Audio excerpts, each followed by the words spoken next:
जंग बंदी की खिलाफ वर्जी। डोनाल्ड ट्रंप ईरान और इसराइल से नाराज। मीडिया से गुफ्तगू में कहा, मुझे ये पसंद नहीं आया कि इसराइल ने जंग बंदी पर रजामंदी के फौरन बाद हमले किए। कहा, इसराइल अभी अपने पायलट्स वापस बुलाओ, बम न गिराना। अगर ऐसा किया तो ये जंग बंदी की बड़ी खिलाफ वर्जी होगी। बोले, ईरान की जोहरी सलाहियतें खत्म हो चुकी हैं। ईरान कभी भी अपना जोहरी प्रोग्राम दोबारा नहीं बनाएगा।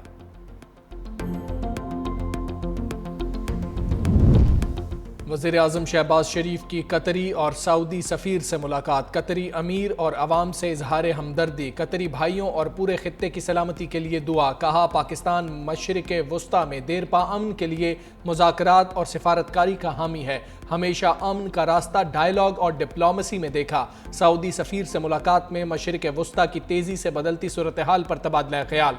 शहबाज शरीफ ने कहा, पाकिस्तान और सऊदी अरब खित्ते में अमन के लिए करीबी ताउन जारी रखेंगे। वज़ीर आज़म चीनी सफ़ीर से भी मिले। और पीपल्स पार्टी के चेयरमैन बिलावल भुट्टो जरदारी से अरकान कौमी असम्बली और सेनेट की मुलाकात। कामयाब सिफारती दौरे पर मुबारकबाद दी। मुलाकात में मुल्क की सियासी सूरत हाल पर तबादला ख्याल। बजट से मुताल्लिक सूरत हाल पर भी बातचीत।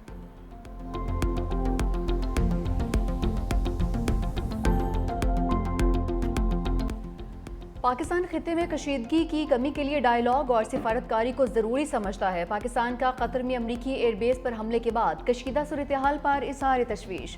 तर्जुमान दफ्तर ख़ारजा ने कहा कि किसी भी मुल्क की सालमियत और इस्तेहकाम के लिए कायम करदा असूलों की खिलाफ वर्जियों की मजम्मत करते हैं। वज़ीर दिफा ख्वाजा आसिफ ने कहा कि हालिया दिनों में मुसलमानों को 2 बार फतह नसीब हुई है। पाकिस्तान को भारत, ईरान को इसराइल के खिलाफ फतह नसीब हुई। इसराइल बड़े बड़े दावे कर रहा था, लेकिन सब बेबुनियाद थे।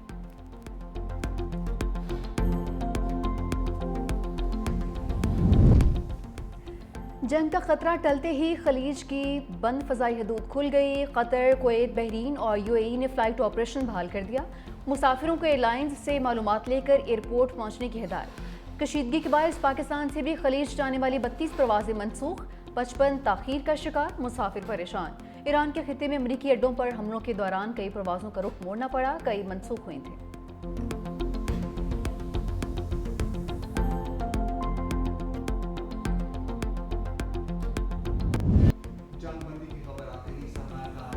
पाकिस्तान स्टॉक मार्केट की लंबी छलांग, 6000 पॉइंट्स का इजाफा। मार्केट में तेजी के बायस कारोबार 1 घंटा रोकना पड़ा।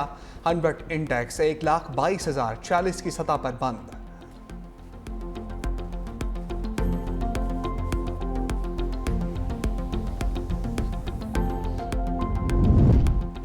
कतर में अमरीकी अड्डों पर हमले के बाद आलमी मंडी में तेल की कीमतों में कमी। ब्रेंट क्रूड की कीमत तकरीबन 5% कम हो गई।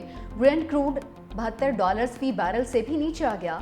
अमरीकी खाम तेल WTI 6.32% की कमी के बाद $69.61 फी बैरल में फरोख्त। वज़ीर आज़म सफारती मिशन की कामयाबियों से खुश। सफारती वफ्द के सरबराह बिलावल भुट्टो से मुलाकात। अरकान को अशाइये के लिए बुला लिया। चेयरमैन पीपल्स पार्टी दौरों की रिपोर्ट पेश करेंगे। वज़ीर आज़म शहबाज शरीफ से बिलावल भुट्टो की वन-ऑन-वन मुलाकात भी होगी। मुल्की और खित्ते की सूरत हाल पर तबादला ख्याल होगा। बिलावल भुट्टो बजट सिफारिशात तस्लीम करने पर भी वज़ीर आज़म का शुक्रिया अदा करेंगे।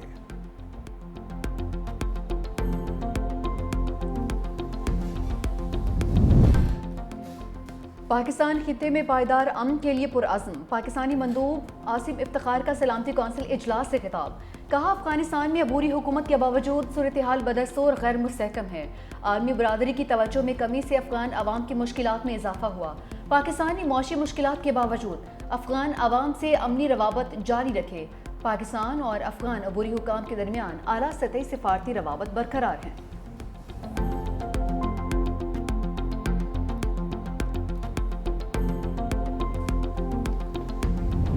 9 मई के 8 मुकदमात में बानी पीटीआई की जमानतें खारिज। लाहौर हाईकोर्ट ने महफूज फैसला सुना दिया।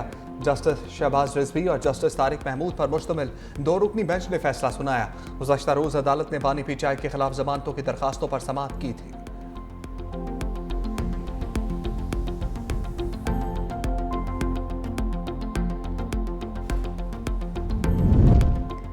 मेरे ख्याल में माइनस पीटीआई हो गया है। जो MPs बानी का बोझ नहीं उठा सकते घर चले जाएं। अली मखान की मीडिया से गुफ्तगू। बानी चाहते थे KP बजट की सही एलोकेशन हो, मालूम नहीं बजट पास करने की क्या जल्दी थी, बानी से क्या छुपाया गया है। कहा कि बजट को पास करने के लिए 2 दिन भी बानी का इंतजार नहीं किया गया। मुझे बजट की कोई परवाह नहीं है, हमें पहले अपने मुल्क की फिक्र करनी चाहिए। आपका अपना मुल्क डूब रहा है, आप दूसरों की फिक्र करने में लगे हैं।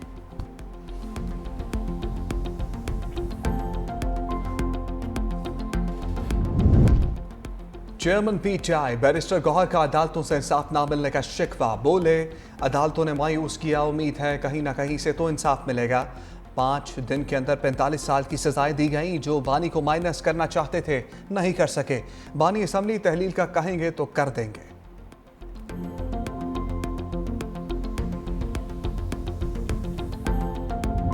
अंडे देने वाली मुर्गी जो है उसको कभी ज़बह नहीं करेंगे, फिर ये करप्शन कैसे करेंगे, नौकरी कैसे बेचेंगे। कल उन्होंने एक बड़ा जो है वो एक बयान दिया कि हमारे खिलाफ एजेंसियां कर थी। तो CM साहब बताएं, जब इलेक्शन मुहिम चल रही थी तो आप किसके मेहमान थे, और आपके खिलाफ तो FIR थी, और आप FIR अचानक ख़त्म कैसे हो गई। तो ये भी अगर वहाँ पर जो उन्होंने पत्नी कलमा पढ़ा जो कि उसमें बता देते कि मैंने अपनी पार्टी के खिलाफ मीर सादिक और मीर जाफ़र का किरदार अदा नहीं किया। PTI बजट पास ना करती तो अरबों की करप्शन कैसे होती। सूबाई हुकूमत अंडे देने वाली मुर्गी को ज़िबा नहीं करेगी। गवर्नर KP फैसल करीम कुंडी की तहरीक इंसाफ पर लफ्जी गोलाबारी। कहा कि वज़ीर आला ने कहा था बानी से मुलाकात के बगैर बजट पास नहीं करूंगा। कल सेकेंड्स के हिसाब से बजट पास किया गया। मीर जाफ़र और मीर सादिक का किरदार वज़ीर आला ने अदा नहीं किया, तो बताएं कहाँ से हिदायत लेते हैं।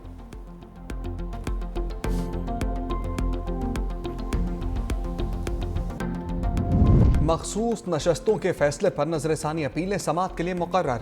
जस्टिस अमीनुद्दीन खान की सरबराही में 11 रुकनी आईनी बेंच जुमेरात को समात करेगा। सुप्रीम कोर्ट आईनी बेंच के रुकन जस्टिस जमाल खान मंदोखेल की वालदा के इंतकाल के बायस कॉज लिस्ट मनसूख की गई थी।